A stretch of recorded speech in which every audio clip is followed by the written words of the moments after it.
पहले ज्योतिर्लिंग की चर्चा करते हैं ब्रह्मा जी श्री नारद जी से। सौराष्ट्रे सोमनाथम च,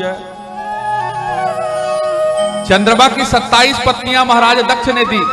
दक्ष की 27 पुत्रियों से चंद्रमा का विवाह हुआ। कहीं कहीं 28 की चर्चा आती है।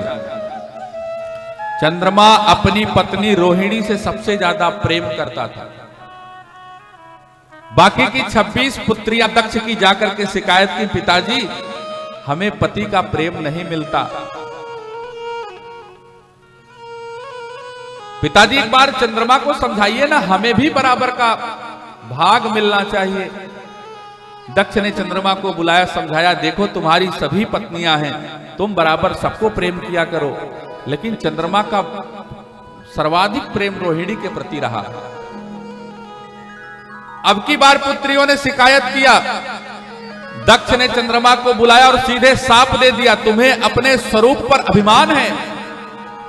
चंद्रमा जाओ, मैं तुम्हें साप देता हूं कि तुम्हें जिस स्वरूप पर अभिमान है, धीरे धीरे धीरे घटते घटते तुम क्षीण हो जाओगे। एक दिन आएगा तुम्हारा अस्तित्व ही नष्ट हो जाएगा। चंद्रमा लगा रोने, भागा। दुनिया में कोई मिला नहीं जो दक्ष के श्राप को मिटा सके। सौराष्ट्र में आया, गुजरात प्रदेश में। एक लाइन उसको याद थी जो मैं आप सबसे निवेदन करता हूं। भावी उमेटी सकहीं त्रिपुरारी। अगर दुनिया में आपके माथे पर लिखा हुआ गलत रेखा कोई मिटा सकता है मेरे भाई बहन, तो मेरा महादेव है। चंद्रमा को यह बात पता थी। चंद्रमा ने आज गुजरात प्रदेश में एक सुंदर शिवलिंग बनाया और लगा रुद्राभिषेक करने। मैं रोज निवेदन करता था आप सबसे, और आप सबने बड़ी संख्या में यहां रुद्राभिषेक किया, और जो लोग बाकी हैं वो अगले साल करेंगे। आज आपको सही सही पता लगेगा कि रुद्राभिषेक से महादेव क्या कर सकता है। बहुत महत्व है। चंद्रमा लगा भगवान का रुद्राभिषेक करने। घटते घटते दक्ष के श्राप की वजह से, जैसे हम लोग क्या हंसिया होता जानते हैं आप सब ना, जिससे हम लोग चारा काटते हैं या गेहूं वगैरह काटते हैं। चंद्रमा इतना क्षीण हुआ कि गोल चंद्रमा हंसिया के आकार में आ गया। महादेव को लगा कि अब ये दीन हो गया है। दीन दयाल विरिद संभारी, हरहु नाथ मम संकट भार। भगवान ने कहा चंद्रमा दीन हो गया। आज भगवान उसी जिस पार्थिव में अभिषेक कर रहा था वही प्रकट हो गए। चंद्रमा क्यों इतना अभिषेक किए जा रहे हो? चंद्रमा चरणों में गिर गया। महाराज क्या आपसे छिपा है?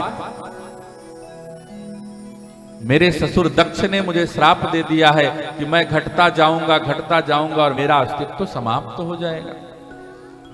भगवान ने कहा दक्ष ने श्राप दिया है, कोई बात नहीं, लेकिन आपने मेरा अभिषेक किया है तो दुनिया में जो चीज असंभव होती है वो चीज मेरे अभिषेक से संभव हो जाती है।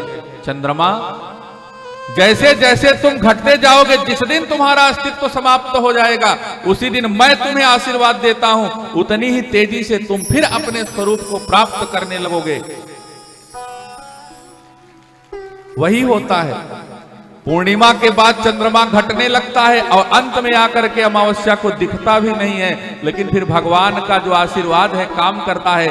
फिर चंद्रमा बढ़ते बढ़ते पूर्ण रूप में पूर्णिमा को आ जाता है। चंद्रमा कहा प्रभु स्वरूप तो आ गया, लेकिन अब आपकी भक्ति चाहिए मुझे। हमारे ऊपर तो दुनिया ने लांछन लगाया है और मैं तो पापी चंद्रमा कहा जाता हूं। इतने अवगुण है चंद्रमा के। 12 अवगुण तो भगवान राम ने मानस में गिनाया। राम कथा में हम चर्चा करते हैं चंद्रमा के अवगुणों की। प्रभु आज आपकी शरण मिल जाए। भगवान ने कहा चंद्रमा जो मेरा अभिषेक करता है उसे मेरे चरण की आवश्यकता नहीं, जो मेरा अभिषेक करता है ऐसे भक्त को मैं अपने सिर पर बैठा लेता हूं। और आज उसी पापी चंद्रमा को भगवान ने अपने सिर पर धारण किया। द्वितीया का चांद जो श्रापित है, भगवान ने कहा चंद्रमा तुम मेरे भक्त हो और मेरे साधु भाई भी हो। दक्ष की पुत्रियां चंद्रमा की पत्नी हैं और दक्ष की पुत्री मां सती भी भगवान की पत्नी है। भगवान ने कहा हमारा साधु साधु का रिश्ता भी है। मैंने दक्ष की मुंडी काट करके बकरे का लगाया था, इसलिए मुझसे लड़ने के लिए दक्ष की हिम्मत नहीं है। अब तुमको मैं अभय दान देता हूं। चंद्रमा ने कहा प्रभु आपने आज जैसे मेरा कल्याण किया, ऐसे आप दुनिया वालों का यही रह करके कल्याण करें। भगवान ने आज बात मानी और हम सब सौराष्ट्र में सोमनाथ भगवान का दर्शन करते हैं। बोलिए सोमनाथ भगवान की जय हो।